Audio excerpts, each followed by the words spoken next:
Hello student, welcome back to my YouTube channel Teach Nisha Ma'am. Today we learn type of verb.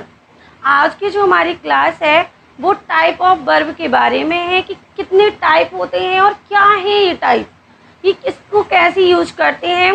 जैसे कि मैंने आपको पहले की क्लास में ये सब पढ़ा दिया है, तो पहले अगर आप लोगों ने क्लास अटेंड नहीं की है तो क्लास को अटेंड कर लें, वॉच कर लें और रीड कर लें कि क्या है, मैम ने जो वर्ब पढ़ाए वो क्या है, पहले उसको समझ लें, फिर आज की क्लास अटेंड करें ताकि आपको ये कॉन्सेप्ट बहुत अच्छे से समझ में आ जाए कि वर्ब क्या होता है, इसको कैसे यूज करते हैं। मैंने पहले की क्लास में आपको ये भी बताया कि टाइप ऑफ कितने होते हैं उसके वर्ब के, और डेफिनेशन क्या होती है। क्या होता है, हम लोग बहुत कंफ्यूज होते हैं। जो ये वर्ब का कॉन्सेप्ट है बहुत बड़ा होता है, तो इसको कैसे डिवाइड करते हैं, कहाँ यूज करते हैं, यही सबसे ज़्यादा डाउट आता है। तो ये सारे डाउट आज की क्लास में सारे क्लियर कर दूंगी मैं कि कहाँ यूज होता है, इसको कैसे पढ़ते हैं, और ये सारी चीज़ आज की क्लास में मैं आपका क्लियर कर दूंगी। तो आज का जो हमारी क्लास स्टार्ट होती है, तो आज हम पढ़ेंगे type of verb. Type of verb तो दो तरीके से पढ़ सकते हैं। नंबर फर्स्ट मेन वर्ब और नंबर सेकेंड आता है ऑक्सिलरी वर्ब। जो मेन वर्ब में आते हैं वो हमारे होते हैं regular verb, irregular verb, transitive verb, intransitive verb, finite verb, infinite verb. ये हमारे किस में आते हैं, मेन वर्ब में आते हैं। और जो मेन वर्ब होता है ये क्रिया है, जो क्रिया कार्य करती है। और जो ऑक्सिलरी वर्ब होती है वो हमारी हेल्पिंग वर्ब होती है।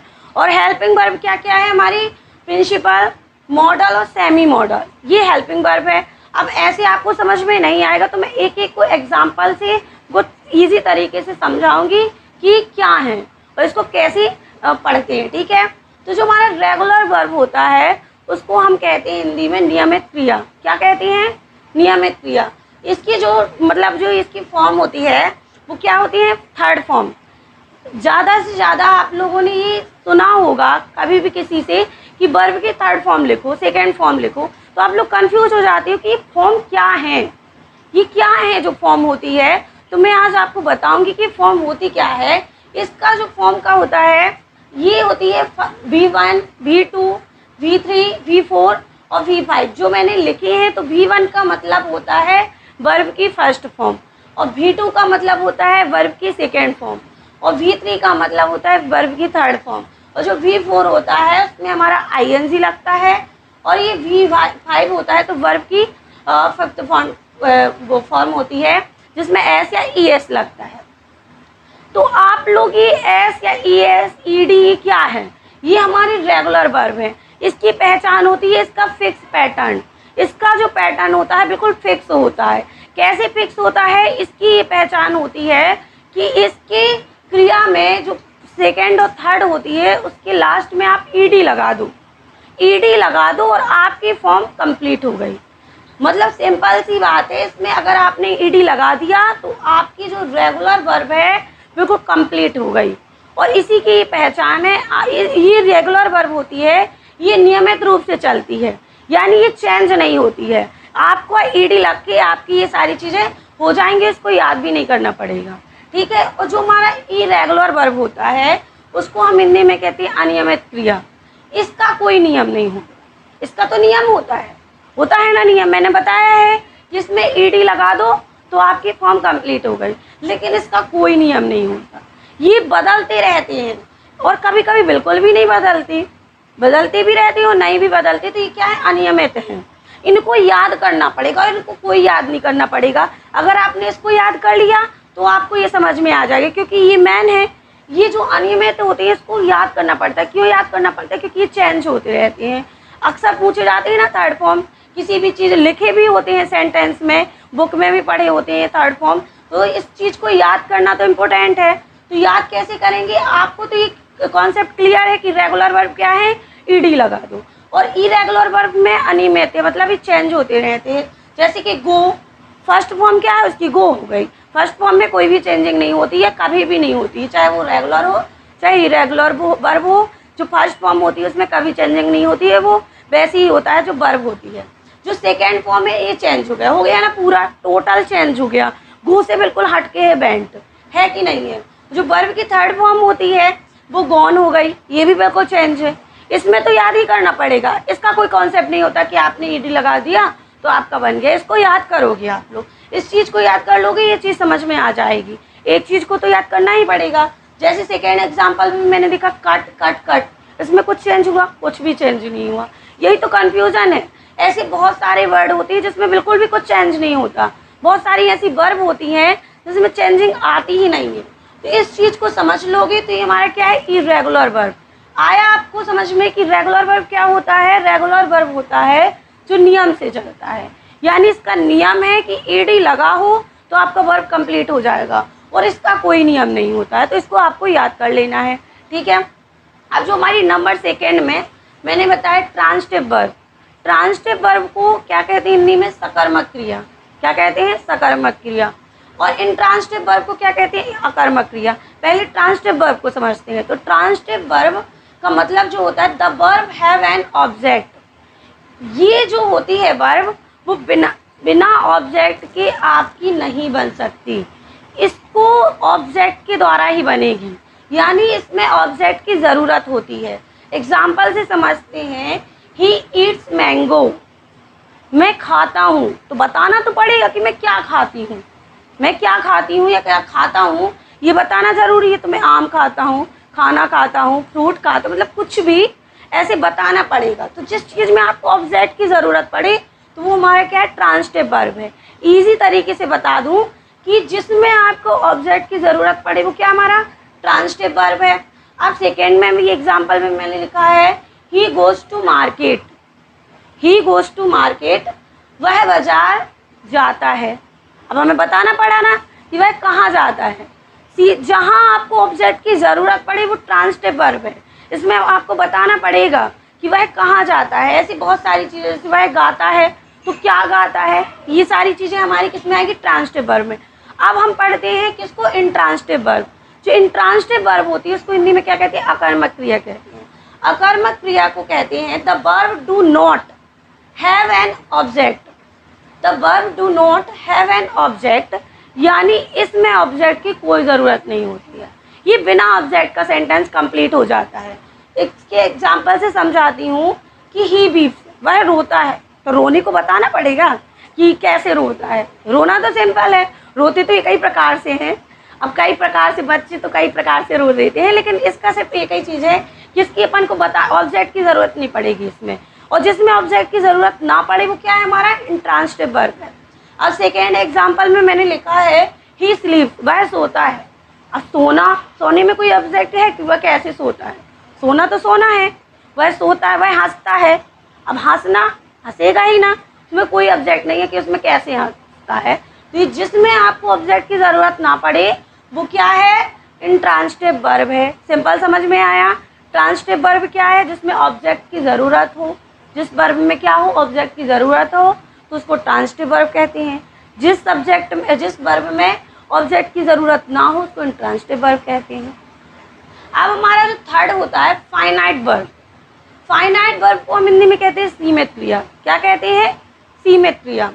इसकी जो डेफिनेशन होती है वो इस प्रकार होती है कि that change its form with tense, number and person of the subject.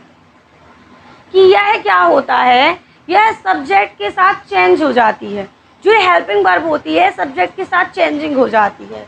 तो कैसे चेंजिंग हो जाती है? एग्जाम्पल से समझाती हूँ। I like to play football. I like to play football. आपको एक बार और बता दूँ कि जो सेंटेंस होता है उसमें कभी दो वर्ब नहीं हो सकती, बदल सकती। मतलब दो वर्ब आप कभी एक साथ नहीं बदल सकती। आपकी वर्ब एक ही बदलेगी, और वो वर्ब कौन सी बदलेगी? वो सब्जेक्ट के साथ जो लगी होती है उसको हम बदलेंगे, ना कि अपन को ये बदलना पड़ेगा प्ले। लेकिन लाइक मतलब पसंद करना, ये भी एक क्या है? क्रिया है ना।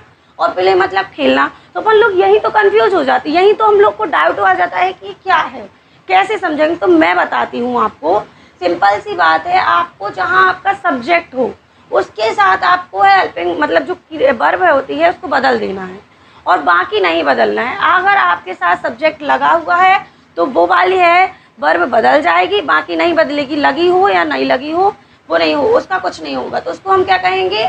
Finite verb. अब हम बात करते हैं इनफाइनाइट वर्ब। इनफाइनाइट वर्ब को क्या कहते हैं? अनंत क्रिया। क्या कहती है हिंदी में? अनंत क्रिया। इसकी तो जो क्रिया होती है उसमें इसमें की जो डेफिनेशन वो क्या है? Do not change their form with tense subject. यह कभी भी क्या होता है? सब्जेक्ट के साथ चेंज नहीं होती। किसके साथ? या जब अपन टेंस बनाते हैं तो ना टेंस में चेंज होती है ना सब्जेक्ट में चेंज होती है। फाइनाइट वर्ब, फाइनाइट वर्ब क्या कहलाती है हमारी? ये प्ले। कहाँ लगी है? आप देख रहे हो ना एग्जाम्पल में कि they like to play football. तो हमने जो इस चीज़ को यहाँ से आपने देखा है कि लाइक क्या हुई? सब्जेक्ट के साथ है तो हमने इसको बदल दिया ना, लाइक्ड कर दिया। लेकिन ये और ये बिल्कुल सेम टू सेम है ना।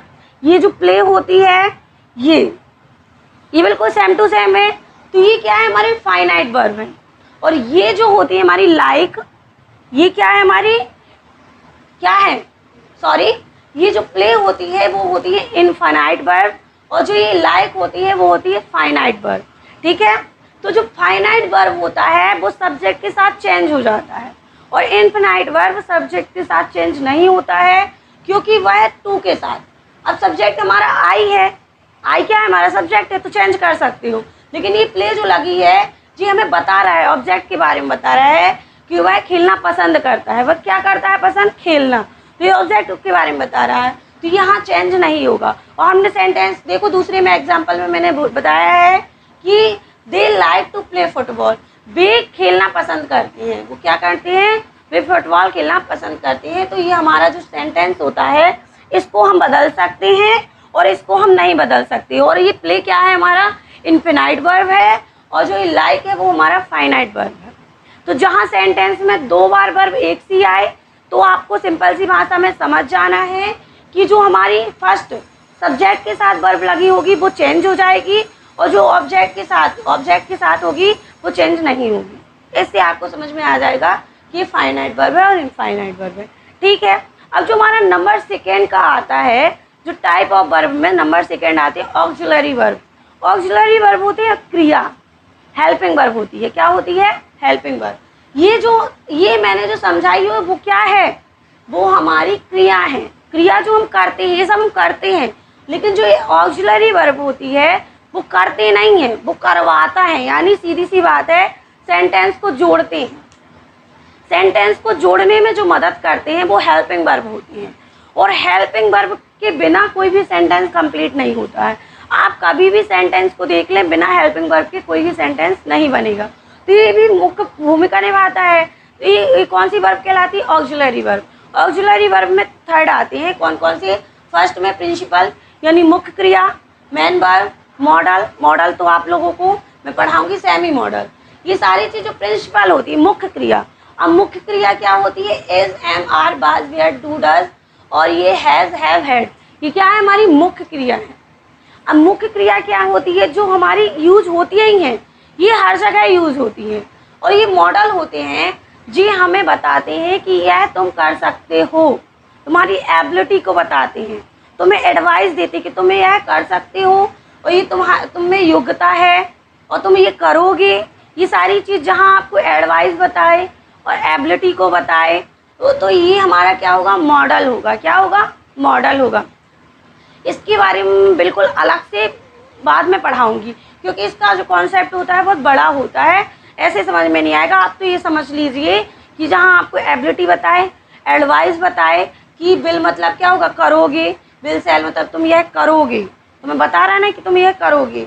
और मे, कुड, मस्ट हो गया है, ये तुम्हें करना चाहिए, तुम कर सकते हो। तो ये सारी चीज़ लास्ट में वर्ब के आती है तो वो हमारे क्या होता है? मॉडल। अब हम बात करते हैं सेमी मॉडल। अब सेमी मॉडल मतलब अर्ध मॉडल होते हैं। जो ये अर्ध मॉडल होते हैं वो हमारे मेन वर्ब भी होते हैं और मॉडल भी होते हैं। तो जी इसीलिए तो अर्ध मॉडल है कि हमारा कभी कभी क्या होता है? मुख्य क्रिया के साथ भी यूज होता है और कभी कभी मॉडल के साथ। तो कहाँ यूज होता है ये हम देखते हैं। तो नीड और डेयर इसके मुख्य होते हैं, दो होते हैं, नीड और डेयर। अब नीड एंड डेयर के साथ नोट लगा हो तो मॉडल बन जाता है। यानी आपको समझ जाना है कि जहाँ नीड और डेयर के साथ नोट वर्ड आए तो वो क्या है? हमारा मॉडल है। क्या है? मॉडल है। और एक बात और है, एक चीज़ से समझ जाना है कि अगर नीड और डेयर के साथ इंट्रोगेटिव प्रश्नवाचक लगा हो तो वो भी हमारा मॉडल होगा। और इन दोनों को छोड़कर बाकी क्या होंगे? हमारे मुख्य क्रिया होंगी। यानी जो नीड और डियर बाद में आएगा तो वो हमारा क्या हो जाएगा, मुख्य क्रिया हो जाएगी, मेन वर्ब हो जाएगी। ठीक है स्टूडेंट, अगर आपको हमारी क्लास अच्छी लगी हो और कहीं भी आपको डाउट हो तो कमेंट कर ज़रूर बताएं।